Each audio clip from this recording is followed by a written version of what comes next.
Oh gosh, my biggest regret. Oh God, Kay Bowman, my 16-year-old sweetheart. Uh, I don't really have many regrets, but I always wondered what life would have been like had I stayed with her, and I don't want to go any further with that.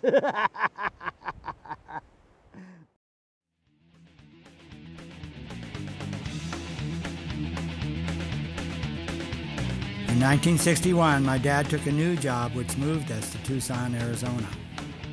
After 3 years in Tucson, Allstate Insurance offered him a job as claims adjuster at their El Centro, California branch.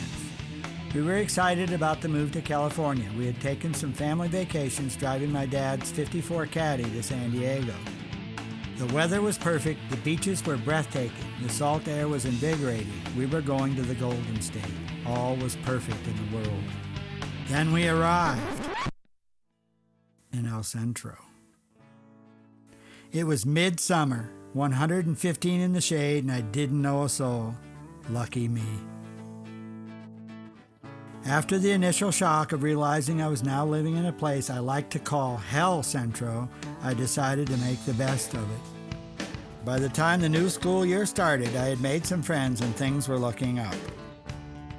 Our new home was located on 14th Street in El Centro. It was your typical 1960s middle-class American neighborhood.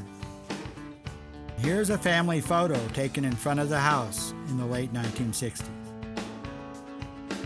Here's the house today.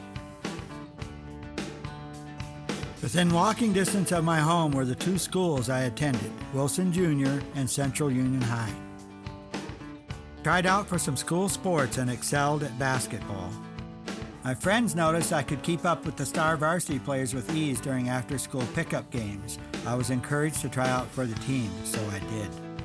Felt I had aced the tryout, but I did not make the team. I was too young to understand the small-town school politics that was the rule of thumb back then. The kids with rich parents seemed to be the ones to make the team first. A middle-class kid like me, whose father's claim to fame was he could vomit paint off a submarine, was relegated to intramural pickup games on the outside court in the blazing Hell Centro heat. I never tried out for any school teams after that. Around this time, I got my first job. I was hired by a local convenience store chain as an inventory specialist. That's being a stock boy for all you lay people out there.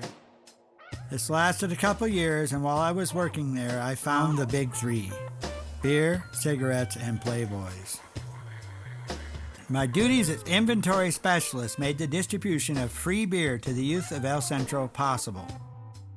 My plan was simple. I would take a six-pack or two out from the cooler and place it in the dumpster for nighttime pickup. One thing you need to know about El Centro in the summer, it's a vampire village. Folks don't leave their houses till it gets dark and the temperature drops to a chilly 88.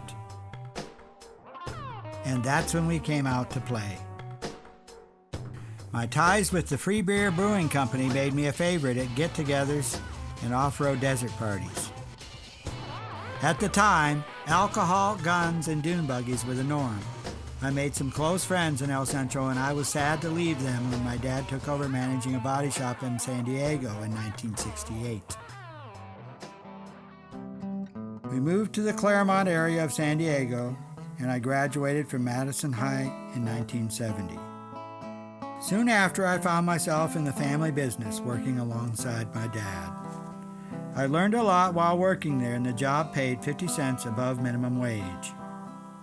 The extra cash helped me buy my first off-road motorcycle and truck.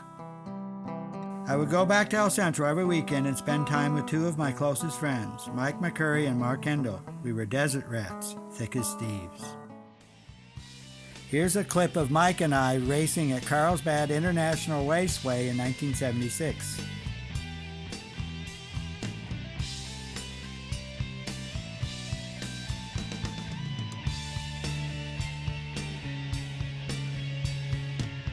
Eventually, girlfriends turned to wives, rent became mortgages, and beer money was now part of the kids' diaper budget. By 1984, the crew had gone their separate ways.